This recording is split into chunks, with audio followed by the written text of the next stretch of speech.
Well, hey fellas, Hugh Halter here, Sunday morning, early. We are still in First Samuel. We're coming to the end of Samuel's life, and he is being asked by God to anoint the new king. He's already anointed Saul as the first king over Israel. Saul was kind of a bust, and so now God's saying, hey, Samuel, fill your horn with oil, get on the road, we got to go anoint somebody else. And so this is a natural time. I want you to remember that concept, fill your horn with oil, because they would have carried like a horn, and the oil that they would put in there, at least in this setting, would be to anoint, to lay hands on this next leader. So he's saying, get ready to essentially pay it forward. And so we're going to go through the story a little bit, but thought it's a good time to kind of tell you what's been going on here in Alton. Because it has everything to do with this passage and the way that I've been thinking, what's been waking me up at night. And many of you know that we were given a building. A gentleman that really had a heart for our town just basically gave me for free this building, and we turned it into this all-day, brunch cafe, event center, co-working space, whatever. And it's become a big deal to this town. A lot of people have told us that, we've really made a dent, so to speak. And we're about 6 years in, and just a few weeks ago, kind of what's been happening over the last couple of years, just starting to see the need with the youth in our town. There's no youth ministry or athletic programs for the kids, especially for the fatherless kids, which we have thousands of them. And so we've just been really, as a team, we've been going, man, we got to get to these kids somehow. And the thought hit me just a few weeks ago, like, would we be willing to give this building to somebody else that might maybe allow us to do this sort of phase two? And interestingly enough, the guy that gave me the building connected me with a man that he's hired for 5 years to try to create a hospitality training center in our town. And so I met with this guy, and he was telling me his story. He was a brigadier general. He said, I'm really good at logistics. He goes, yeah, I just want to help out with the entire food insecurity issue in this entire east part of Illinois, from Alton down to a little area called Collinsville, right by St. Louis. He says that whole area is just blighted. We don't have service workers. We don't have the right jobs. We don't train people. And so the guy that gave me the building wanted Alton to become like a food destination, but even more that this would be a place that we train the next wave of service leaders in this whole region. And anyway, I was just very inspired by his concept. And I said, well, how can I help you? And he said, well, I need your building. And I said, well, how come? He said, well, because it's like my fort. He says, I'm a general, I'm looking for the fort. He says, right on the top of the hill, it's the most important building in our city. You've made it into an amazing space and created a brand. People trust you, and they trust what happens up here on this hill. And he said, I need this, as a training center. And I think he was surprised when I said, yeah, no problem.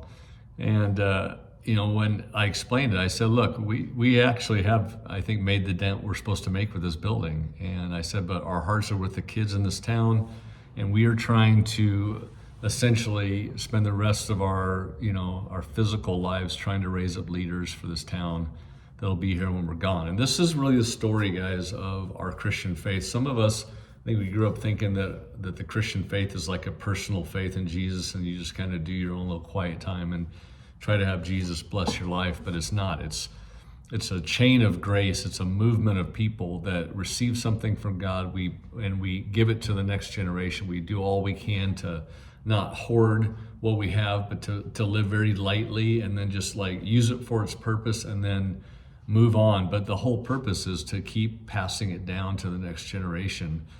And in Alton, there's something that this town is known for. It's hoarding. That there's people, hundreds of people that literally, you've maybe seen it on TV, where they just load their houses full of crap. And usually the psychosis of hoarding is that people grew up in poverty, and so they got used to saving every single thing. But what's unique, my son-in-law is a fireman, so a lot of the fires, they can barely get into the house because the house is so full of crud. And literally, there's always people have literally pooped in their area, and it's like the end of that psychosis is that people will literally defecate in their completely packed house because they don't want anybody to come and take anything. So they're going to just do gross things so that it's always safe. And so a lot of times these firemen just have to go through the worst stuff to just, try to take a fire out or something like that. But that's when you think about a very pathetic way to think about life, it's where you hoard, you just do what you do for you. And you keep it for yourself, and then you try to make sure that nobody else gets it.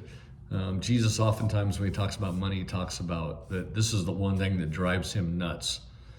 And so when you start thinking about our legacy in the world, it's literally to live lightly, not to hoard anything, to let everything just kind of go through our hands like sand would. And if we can bless people with what we have, the wisdom, the money, the time, whatever we have to empower the next generation, we're supposed to do that. That's just part of the story. And so here we come to where Samuel is supposed to be finding the next king.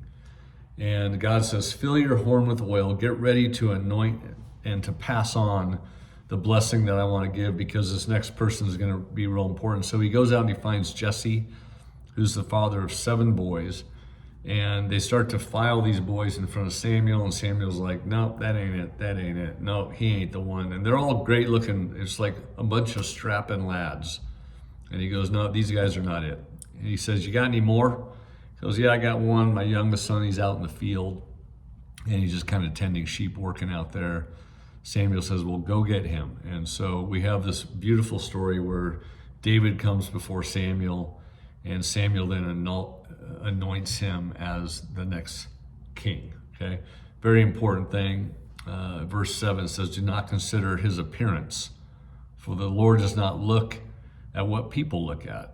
He looks not at the outward appearance, but at the heart. And so all the way through this, you see David, as a man after God's own heart. We're going to get to a specific point in a minute. But when you start thinking about the legacy of your life, as a general rule, guys, every one of us should be looking for young men specifically that have a good heart. Doesn't mean that they have good behavior, they haven't messed up, but that they have something that you can just tell in their heart is great. We've found, as we've been trying to develop athletic programs in this town, we've found 3 young African-American leaders that are absolutely fantastic with kids. We watch them week after week, and they're unbelievable, but all 3 of them grew up in poverty. None of them really had anybody mentor them financially. And so as we've started to try to position them to be leaders, maybe for the next 30, 40 years in this town, we've had to do a lot of work with them personally. And we're literally trying to give them everything we have. But we were drawn to these 3 guys because of their heart. We could just see it for kids. It was legitimate. But we're having to develop everything else around their life. We're helping out with their marriages. We're helping out providing jobs so they can just pay their bills, all sorts of things. And this is really what it means to anoint, to hand down, to pass forward the discipleship journey of Jesus to other young men. And so what I want to do is just give a couple thoughts to you guys. Many of you listening are in your last half. And in your last half, most men try to leverage all that they've built financially and try to find the gated community and just golf 5 days a week, or as much as they can without getting in trouble with the wifey, okay? And I want to just encourage you guys that even when we see the story of David, he gets anointed by Samuel, and he has a very long run, like it's a great run as a king. And the kingdom of God, Israel at the time under David, did fantastic, way better than under Saul. But when David gets up in years, we think probably over 50, he has this little moment. He's been solid to that point. All of a sudden he has this moment where he sees a woman bathing, and he's still a dude. He's old, but he ain't that old. And so he the story. He and Bathsheba hook up. And then he moves to murder because he's got to try to cover his butt. So he has her husband taken out on the battlefield and blah, blah, blah. And so then David goes through a time of real struggle. This is what happens with guys about my age, guys, is that we get loose in the lug nuts. And we forget that somebody passed on something really important to us. And that if we just kind of go through life, maybe you were fired up early on, that your faith in Jesus made all the difference in the world to you. But as you've grown older, and maybe you've grown cynical, maybe you've started to feel like your life doesn't really matter anymore, that there's no control anyway. You can't fix all the mess that the political figures have made or dictators around the world, and so you just want to just circle the wagons and head to the golf club. Guys, I just want to encourage you that if there's anything that we see in the life of Samuel and David, it's this handoff between two men. And it's not going to be based on the men being perfect, but the men having a heart for God and going, I'm going to get back in the game. And so after David loses a lot, right? David always stays in the game somehow with the Lord. That's why we have a lot of the Psalms, because he spent his time writing pages of the Bible, which were laments about how bad he felt about the screw-ups that he had made. But he stayed after the Lord. His heart was always there, and so God eventually restores him.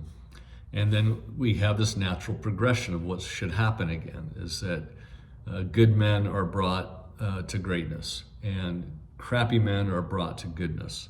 And it all has to do with us just not quitting and not giving up and not just letting the world dictate the type of men we're going to be, but where we actually go, no, the story of Jesus is still the most important thing in my life. And I'm going to find young men to spend time with. And if they have good ideas and visions and passions in their heart, but they just don't have the resources to get there, then I'm going to give them buildings, and I'm going to give them maybe, the front end of a loan. I'm going to give some micro grants. I'm going to do whatever I can to empower. And maybe they've done well. They're in year 4 or 5, but they need to expand.